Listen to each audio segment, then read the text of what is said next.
Un soleil brûlant écrase les dunes d'Arabie. L'été est la saison la plus éprouvante pour la faune locale. La migration est un moyen pour certains animaux ailés d'échapper aux fortes températures. Ceux qui restent doivent affronter la chaleur.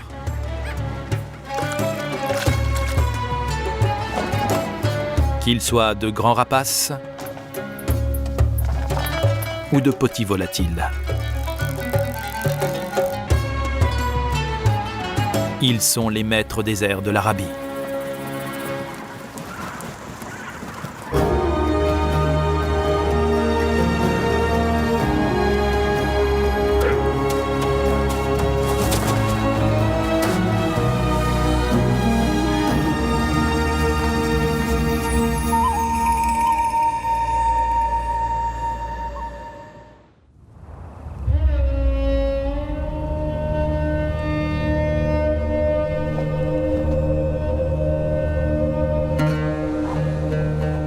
Un prédateur s'élève au-dessus du désert aride d'Arabie.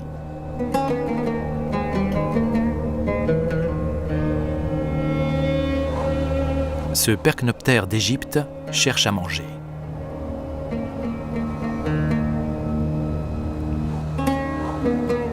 Avec ses ailes d'une envergure d'1,70 m, il est l'un des plus majestueux et menacés des maîtres des airs.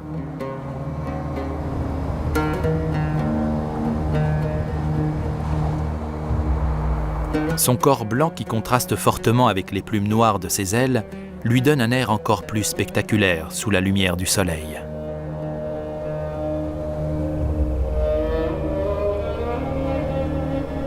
Malgré la chaleur plombante, ce prédateur chassant uniquement avec la vue peut parcourir jusqu'à 80 km en une journée. En été, les températures dépassent parfois les 50 degrés.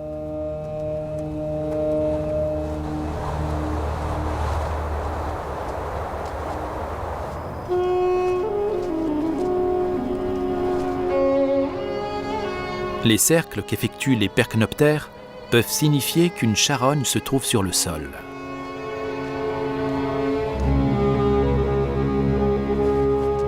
Cet affleurement rocheux représente un bon poste d'observation pour surveiller les alentours. Sur la terre désolée, la mort n'est jamais loin. Mais elle fait souvent le bonheur des charognards.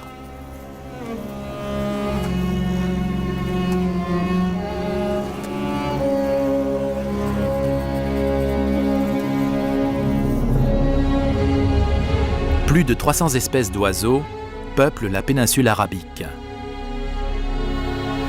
La région est un lieu de transit pour des milliers d'oiseaux entre les zones d'hivernage et les aires de reproduction situées en Europe, en Afrique ou en Asie.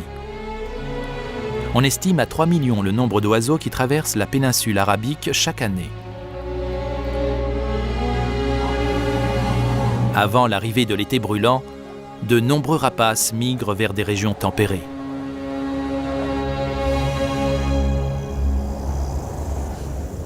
Le percnoptère d'Égypte, lui, reste toute l'année.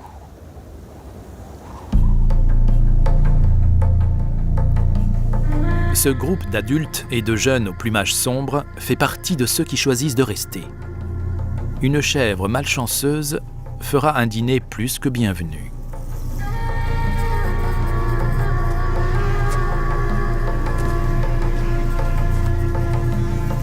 Bien qu'ils se nourrissent à l'occasion de proies vivantes, le régime de ces rapaces reste majoritairement composé de charognes. Les nouveaux arrivants surveillent la scène depuis un piton rocheux. Selon les règles de ces vautours, les derniers arrivés et les jeunes au pelage sombre doivent attendre leur tour.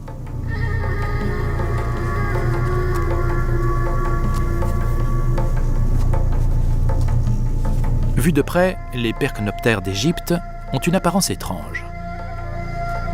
En plus de leurs plumes blanches très reconnaissables, leur tête jaune et déplumée les différencie des autres vautours.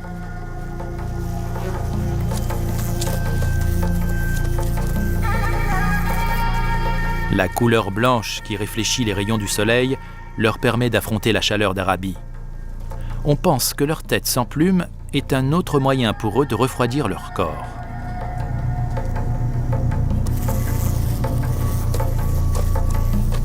Contrairement aux autres vautours qui ont le cou déplumé, celui des percnoptères d'Égypte est recouvert d'une couche de plumes touffues qui reste toujours propre lorsqu'il se nourrit.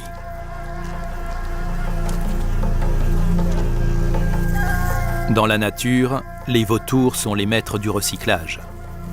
Ils remplissent une fonction vitale en nettoyant les déchets organiques, évitant ainsi aux carcasses de propager des maladies.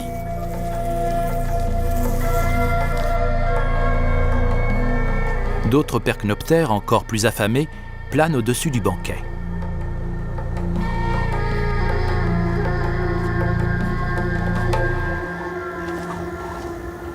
Battre des ailes est une tâche difficile pour cet oiseau qui pèse environ 2,2 kg.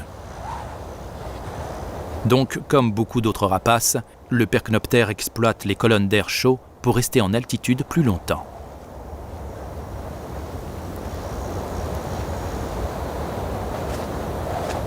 Il utilise sa queue triangulaire pour se diriger de manière circulaire à l'intérieur de ses courants ascendants.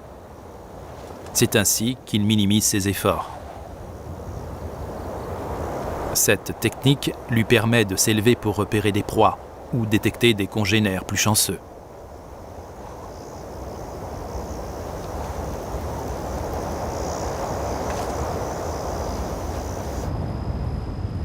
Pour des oiseaux qui peuplent habituellement les eaux douces, il semble impensable de venir s'installer dans le désert.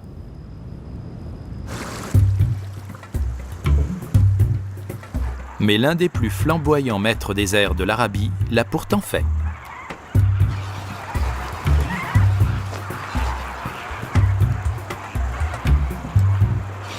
Plus de 2000 flamants roses ont pris résidence sur cette plaine inondée d'eau salée dans les alentours d'Abu Dhabi, aux Émirats arabes unis.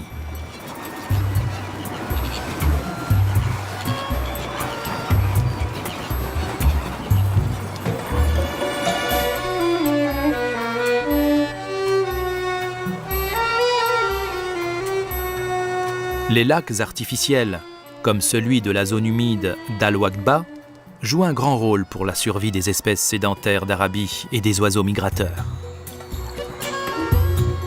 Tout comme les vautours, ces flamants roses doivent supporter des chaleurs extrêmes pendant toute l'année.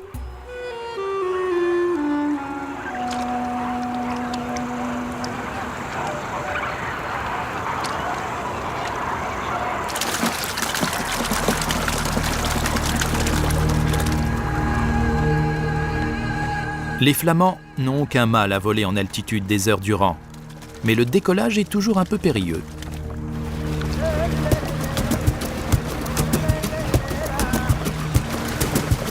Pour s'envoler, ces oiseaux de 3 kg doivent courir tout en battant des ailes.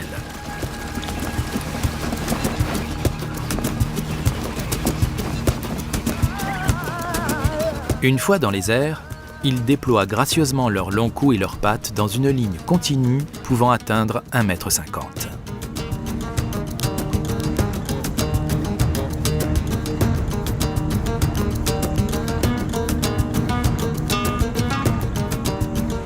En vol, ils sont pratiquement aussi larges que longs. Leurs battements d'ailes, interrompus par des instants de vol plané, leur permettent d'effectuer de très longs voyages. Certains groupes peuvent parfois parcourir jusqu'à 600 km en une seule nuit. Comme beaucoup de migrateurs, ils économisent leur énergie en bénéficiant de leur effet d'aspiration engendré par le vol en formation.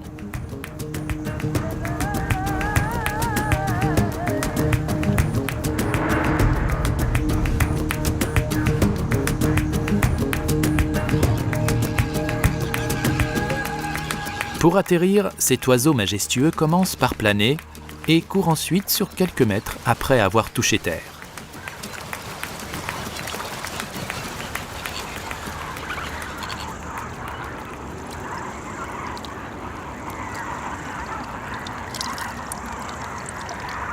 En 1998, cette immense colonie de flamands a été la première à revenir se reproduire après plus de 70 ans d'absence de l'espèce sur la péninsule arabique. Chaque année, les parents construisent leur nid fait de sable et de boue sur des îles isolées au milieu du lac, loin des prédateurs comme le renard ou le lézard moniteur, qui apprécient leurs œufs.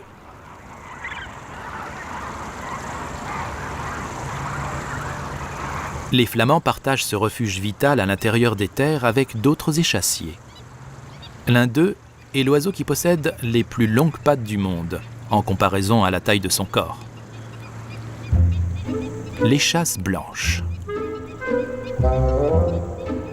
Ses pattes roses, très reconnaissables, représentent 60% de sa taille. Elles lui permettent de se nourrir dans des zones trop profondes pour d'autres échassiers. L'été, les échasses se reproduisent aussi sur le lac. Les jeunes au plumage gris clair, accompagnés des adultes, sont en quête d'insectes aquatiques ou de minuscules crustacés qu'ils picorent majoritairement en surface.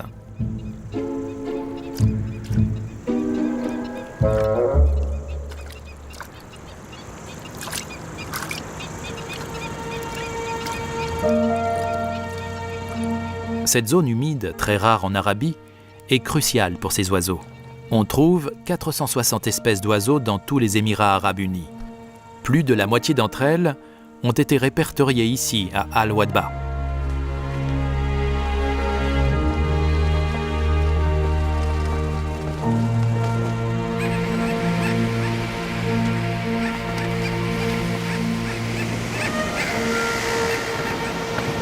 Les îles qui entourent la péninsule sont un sanctuaire pour beaucoup d'autres oiseaux nicheurs.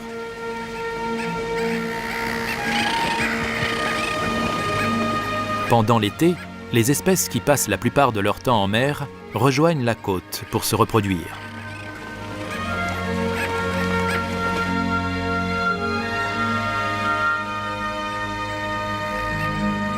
Ces sternes bridés se sont trouvés un nid 4 étoiles. Mais ce n'est pas le leur.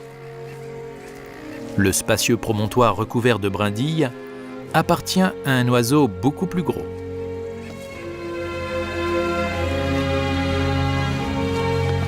Au-dessus d'eux, un balbuzard est perché sur un pylône électrique. Ces oiseaux aiment se percher sur des hauts postes d'observation pour détecter leur proie. Les arbres étant rares dans la région, ils tirent profit des infrastructures montées par l'homme.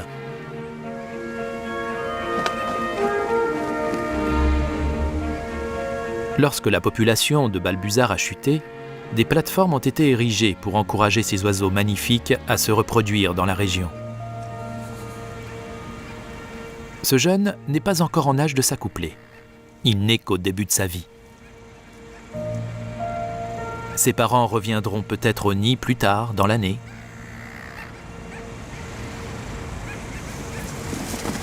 Ici, les sternes utilisent les nids des balbuzards simplement pour surveiller les alentours ou pour bénéficier de la fraîcheur du vent.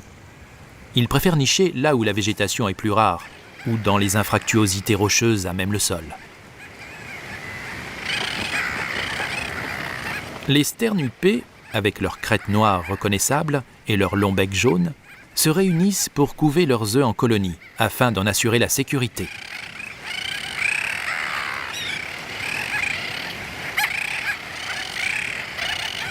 Même à l'ombre, la température du sol peut atteindre 40 degrés. Une vraie menace pour les œufs. Ses parents tentent de refroidir leurs œufs en l'exposant au vent marin.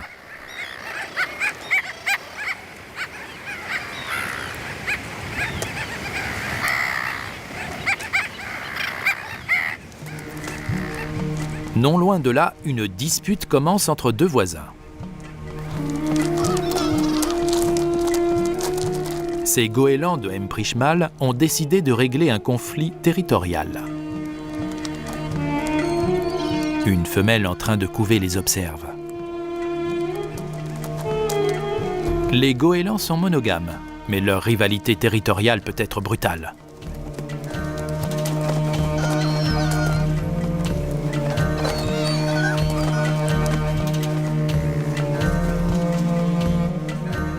Finalement, l'un des mâles accepte sa défaite.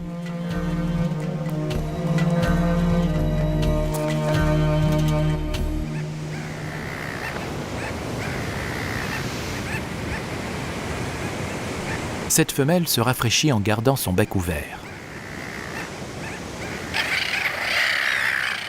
Contrairement aux humains, les oiseaux n'ont pas de glandes sudoripares pour transpirer. L'allaitement les aide donc à baisser la température de leur corps grâce à leur système respiratoire.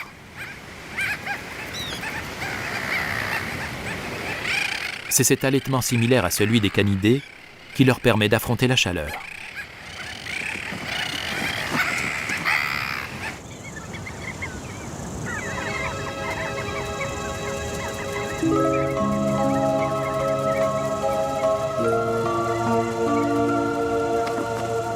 Les côtes sablonneuses offrent un habitat précieux pour une espèce peu commune d'oiseaux de rivage.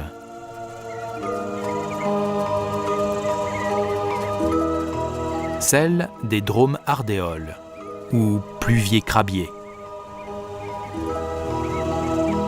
Malgré leur nom, ces oiseaux ne sont pas de vrais pluviers. Les pluviers sont l'une des plus grandes familles des chassiers. Les dromes ardéoles n'ont aucun cousin chez les oiseaux. En termes d'évolution, ils sont uniques en leur genre.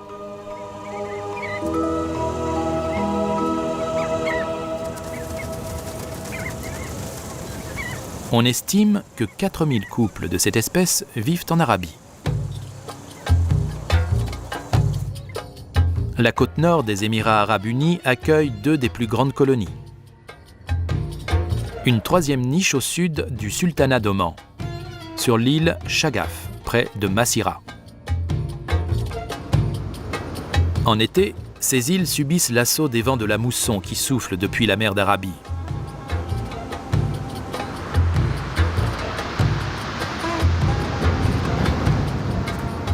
En juillet, la majorité des jeunes ont déjà pris leur envol.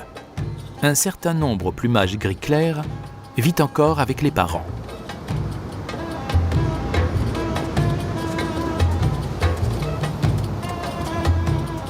Une fois la période de reproduction terminée, les individus qui forment la colonie se dispersent vers d'autres zones favorables à l'espèce sur la côte d'Oman. Ceux qui restent trouveront toute la nourriture nécessaire sur les berges de l'île.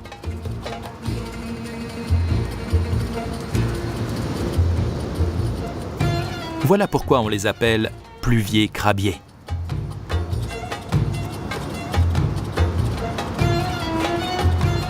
Leur bec très particulier, plus épais que celui des autres échassiers, leur permet de briser les solides carapaces de leur proie.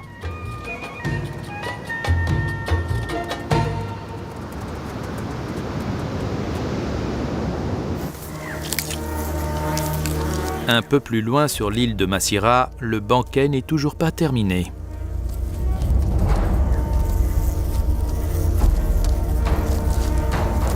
Le bec robuste et aiguisé est l'une des principales caractéristiques du rapace.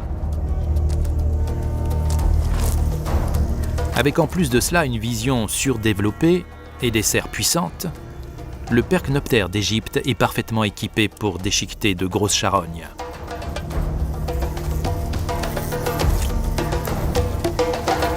Son long bec au bout incurvé est idéal pour récolter chaque lambeau de chair qui recouvre les os.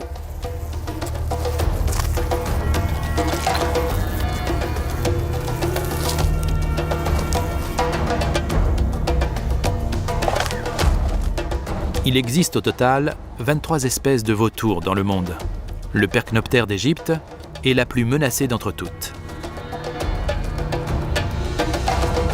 Le sultanat d'Oman est le principal bastion de ce singulier charognard. Cette île est la 2e aire de reproduction la plus peuplée du monde. On estime qu'au moins 80 couples y nichent chaque année.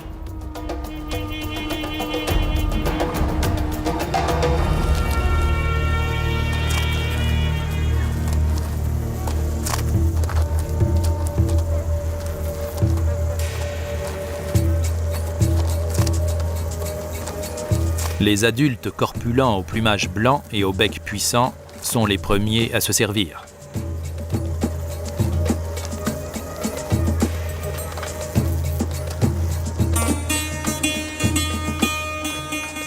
Les adultes moins matures au manteau brun clair arrivent en second. Les jeunes aux plumes sombres doivent patienter.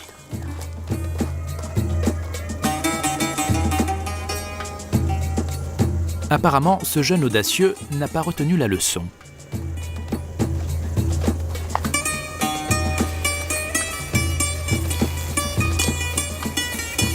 Les mâles expérimentés nettoient calmement la carcasse. De temps en temps, quelques conflits éclatent lorsqu'on arrive au meilleur morceau.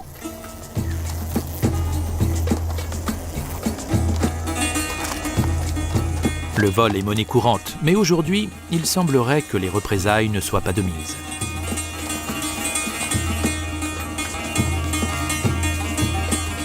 Au moment où les vautours attaquent les derniers restes éparpillés, les jeunes décident de saisir leur chance.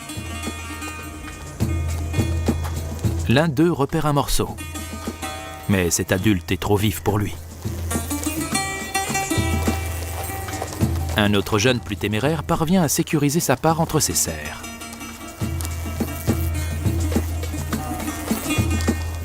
Il faut du courage pour oser défier un adulte.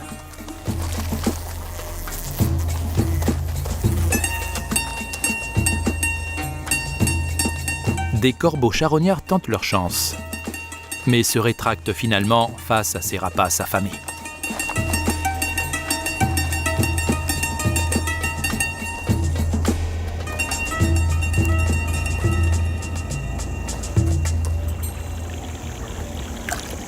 Ceux qui ont pu se repaître profitent de ce ruisseau inespéré pour se rincer l'estomac. Comme la plupart des rapaces, le percnoptère possède un jabot, une large poche au niveau de la gorge, pour stocker la nourriture.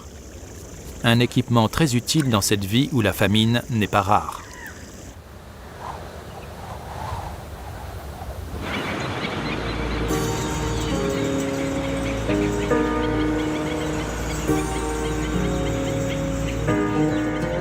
Plus au sud, des oiseaux marins volent en formation, juste au-dessus de la mer d'Arabie.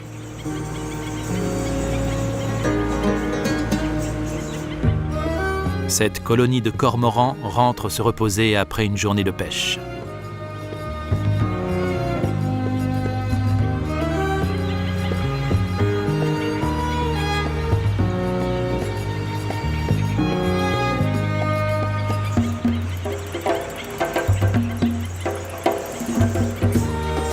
Comme pour les flamands, le vol en formation leur permet d'économiser une énergie vitale. Les oiseaux de tête créent une zone de turbulence qui offre aux individus situés derrière une force d'aspiration, leur permettant de maintenir leur vol sans avoir à battre des ailes. Les cormorans se relaient en tête afin que chacun profite de l'aspiration.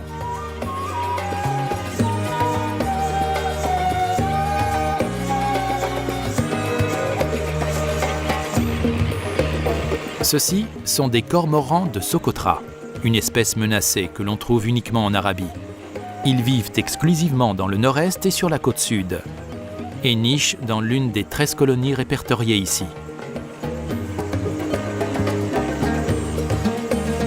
Ces oiseaux grégaires se rassemblent en groupes immenses, parfois composés de plusieurs dizaines de milliers d'individus.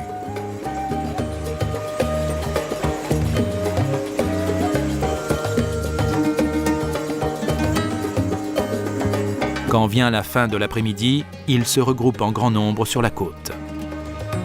Ils attendent le crépuscule et rejoignent ensuite les falaises de la côte pour se percher.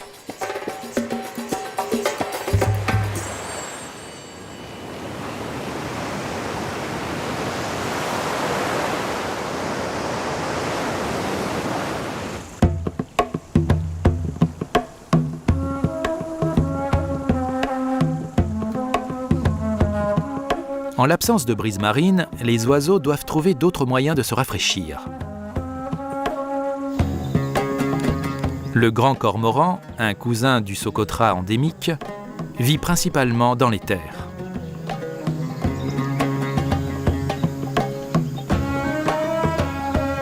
Ces deux individus font vibrer leur gorge pour évacuer la chaleur. Leur poche porte le nom de sac gulaire. La plupart des oiseaux utilisent cette technique pour éviter l'insolation.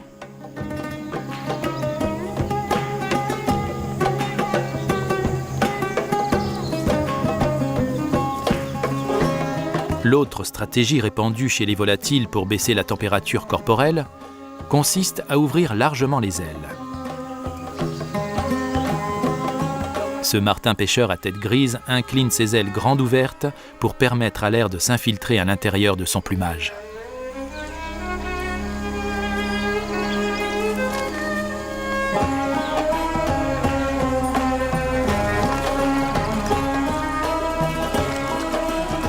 Mais rien ne vaut une bonne baignade dans l'eau fraîche pour vaincre la chaleur. En cet après-midi brûlant, un couple de tisserins décide de tremper ses ailes.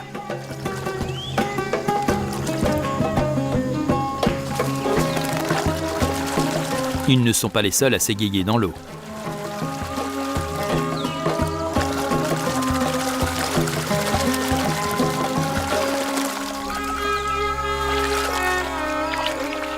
Cet étourneau plonge sa tête, agite ses ailes et remue sa queue afin que l'eau fraîche se répartisse sur tout son plumage.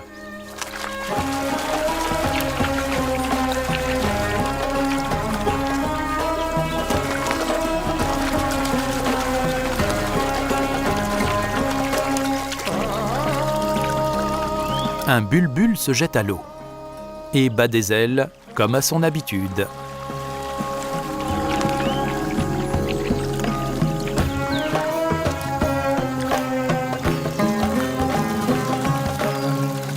Des insectes volants filent autour des baigneurs.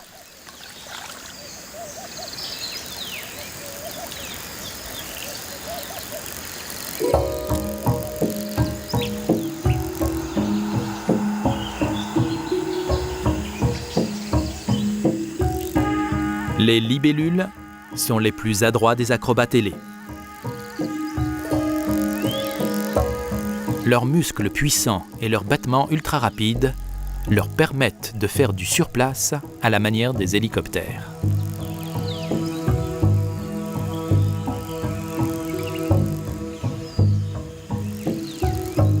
Leurs ailes avant et arrière bougent indépendamment et les aident à garder le contrôle de chacun de leurs mouvements. Elles peuvent virer à 180 degrés en un dixième de seconde.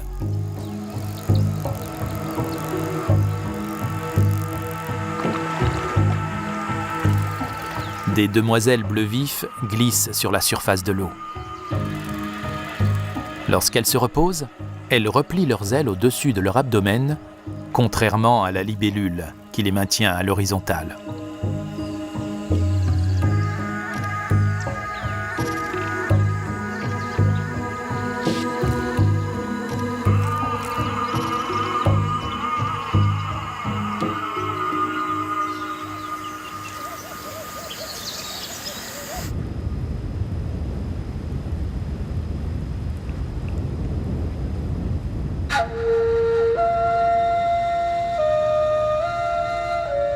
Lorsque le soleil entame sa descente derrière les massifs rocheux, le premier des maîtres des airs nocturnes quitte le perchoir qu'il occupe pendant la journée.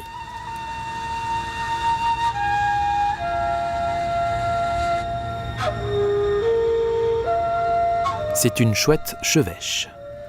Haute d'à peine 20 cm, pesant environ 180 grammes, on l'appelle aussi chevêche d'Athéna.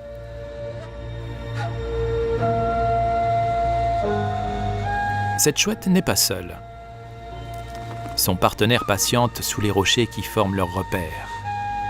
Le couple se prépare pour une longue nuit de chasse.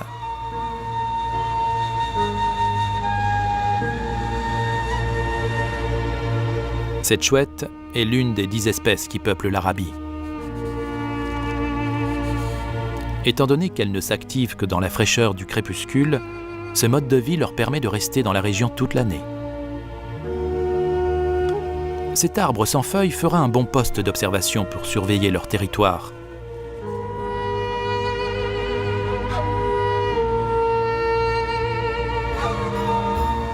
Peut-être n'est-ce pas assez haut finalement.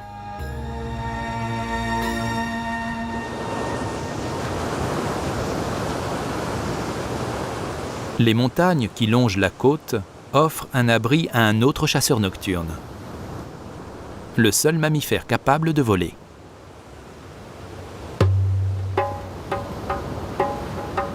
La chauve-souris. Le rhinopaume reste hors de portée de la lumière pendant toute la journée.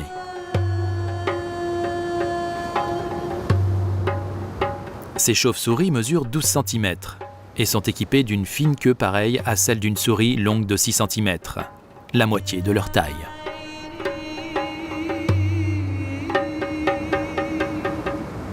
Leurs minuscules griffes leur permettent de s'agripper aux parois des grottes qu'elles occupent en attendant la tombée de la nuit.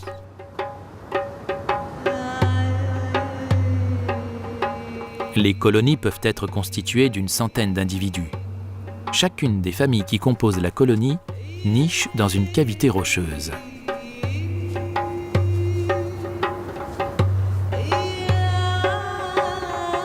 Juste avant le crépuscule, les rhinopaumes commencent à s'agiter dans l'attente d'une nuit de chasse en plein air.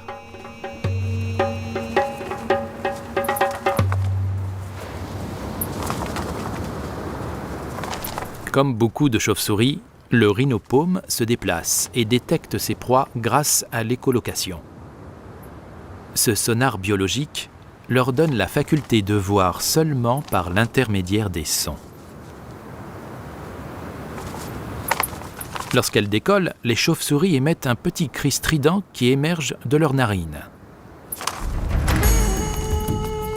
Le temps que l'ultrason met pour revenir à la source permet au rhinopaume d'estimer la distance à laquelle se trouve un objet.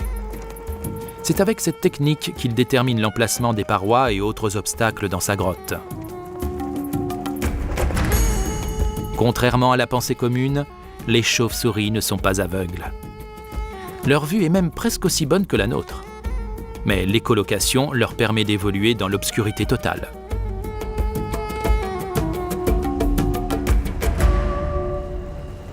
Une fois la nuit tombée, la chasse acrobatique peut commencer.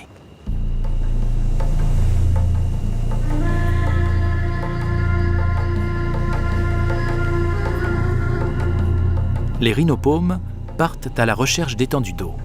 D'abord pour étancher leur soif, mais aussi pour attraper au vol quelques petits insectes.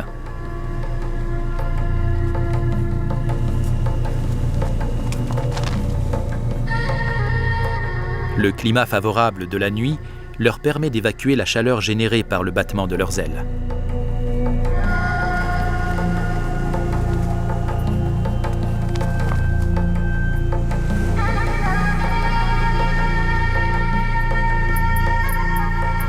À la tombée du jour, les chauves-souris retournent se percher.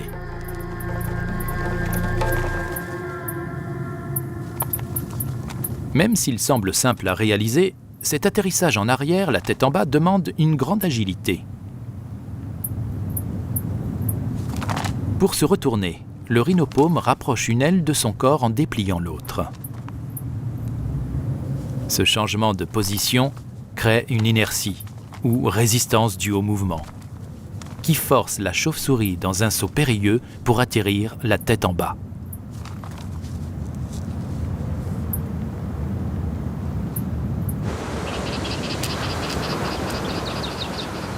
Aux premières lueurs de la journée, la chouette chevêche regagne aussi son repère.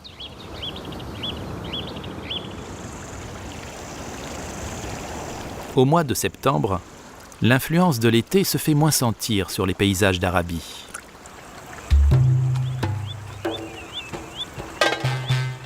Les premiers migrateurs de l'hiver arrivent depuis l'Europe et l'Asie.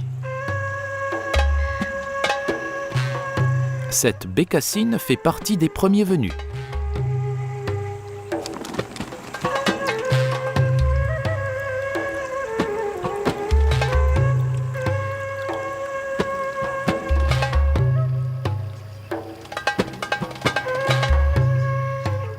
La fin du mois de septembre annonce aussi le retour d'un imposant rapace migrateur.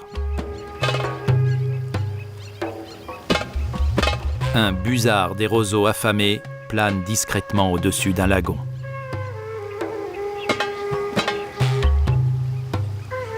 Avec son envergure d'1,30 m, Il est le plus grand busard du monde.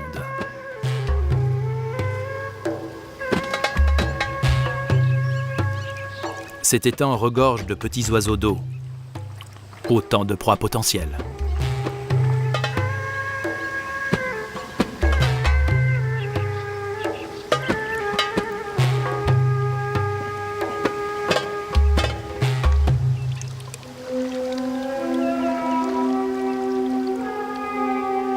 Près de ces cibles en devenir, les élégants flamants roses baignent dans l'eau peu profonde en quête de nourriture.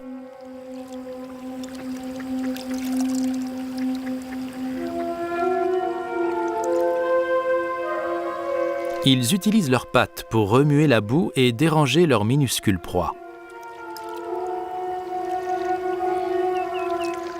Les flamands se nourrissent la tête en bas, filtrant de petits invertébrés au travers de leur énorme bec caractéristique de l'espèce. Contrairement à beaucoup d'oiseaux, leur mâchoire inférieure est plus épaisse et plus solide que la supérieure. Avec la tête en bas, ils peuvent ainsi bouger cette mâchoire supérieure plus légère avec beaucoup plus de facilité et sélectionner leur nourriture en évitant les coquilles pointues.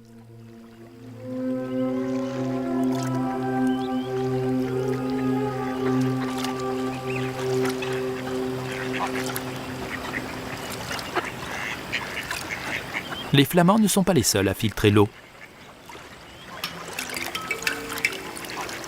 Le canard souchet tamise sa nourriture à l'aide de protubérances pareilles aux dents d'un peigne qui borde leur bec en forme de pelle.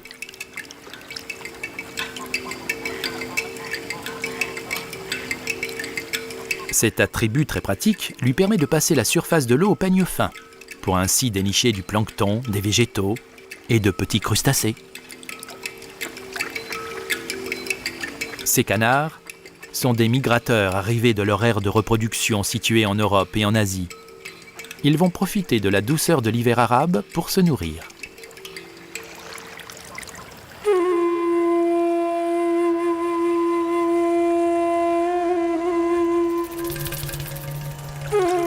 Certains des résidents permanents du lagon sont dotés de becs à la précision redoutable.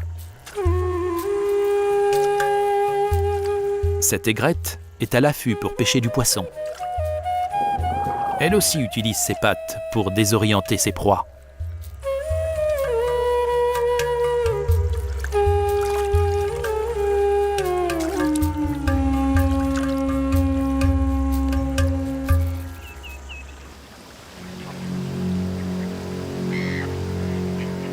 Le busard des roseaux continue ses recherches.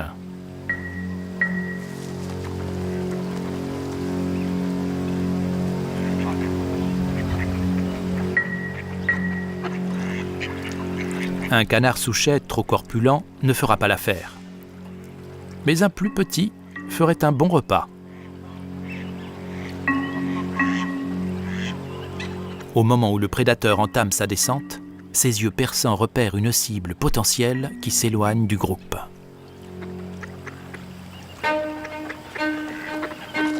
Le busard tente sa chance.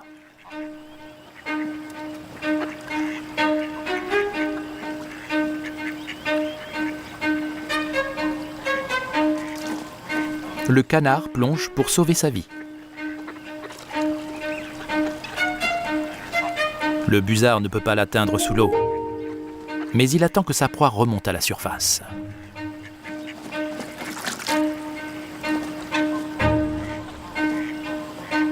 Le nom de cet oiseau se traduit par le persécuteur.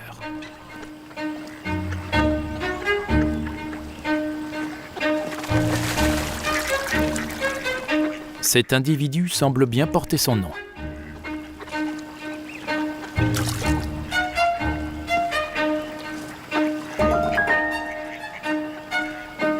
À chaque fois que le canard remonte pour respirer, son persécuteur est là pour le recevoir.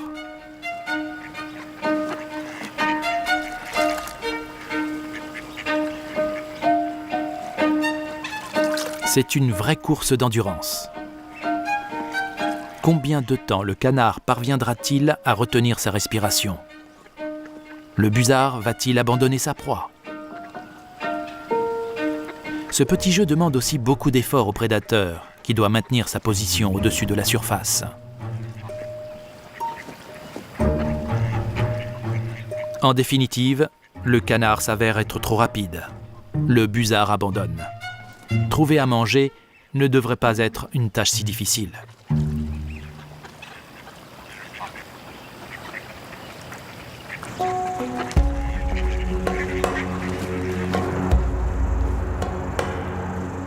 Les rapaces sont de plus en plus attirés par les zones urbaines d'Arabie, où lacs artificiels et dépotoirs offrent de nombreuses opportunités pour se nourrir.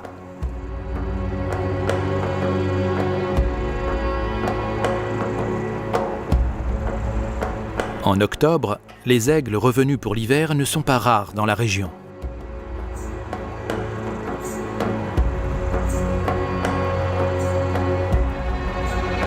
Cet aigle criard est l'une des 10 espèces que l'on trouve en Arabie. Sa vue aiguisée le rend capable de détecter des proies jusqu'à 90 mètres.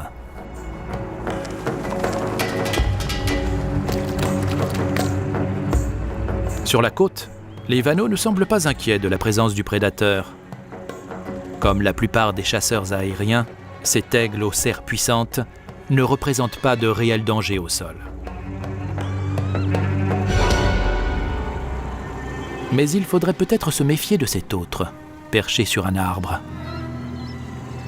Un vanneau alarmé l'assaille pour tenter de le faire fuir. Mais l'aigle reste impassible.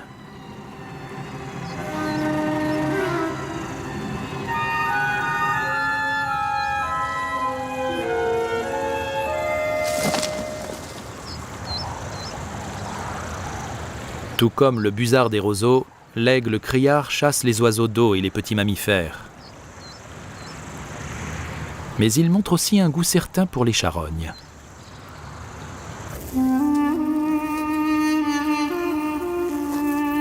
Il faut 4 ans aux jeunes percnoptères, comme ceux qui vivent à Oman, pour atteindre l'âge adulte.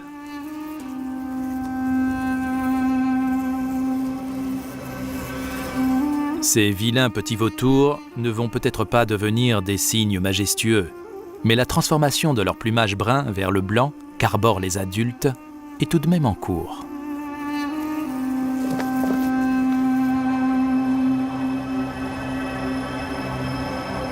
Les percnoptères qui se sont reproduits plus au nord reviennent aussi passer l'hiver.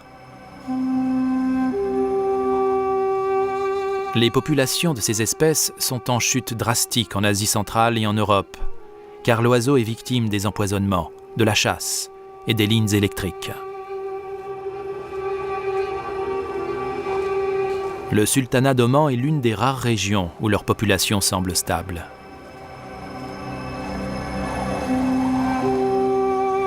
Certains disent même que le nombre d'individus sédentaires de cette espèce menacée serait en augmentation.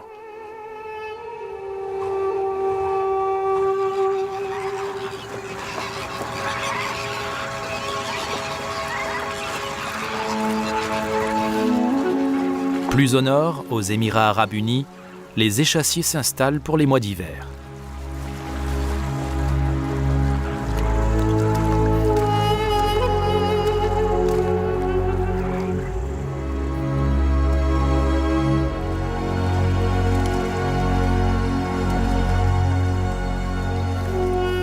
L'imperméabilisation des plumes est un rituel quotidien très important pour ces flamants roses.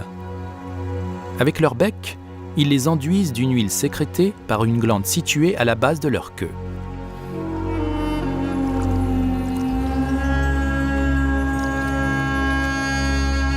Les flamands passent 15 à 30% de leur journée à lisser leurs plumes, presque 3 fois plus de temps que tous les autres oiseaux d'eau.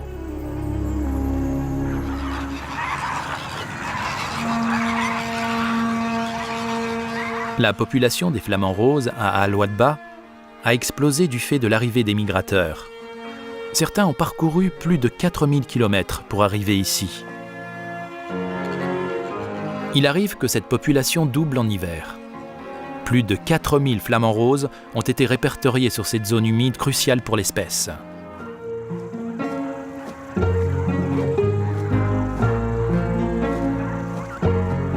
Au printemps, nombreux sont les maîtres des airs qui quitteront à nouveau l'Arabie.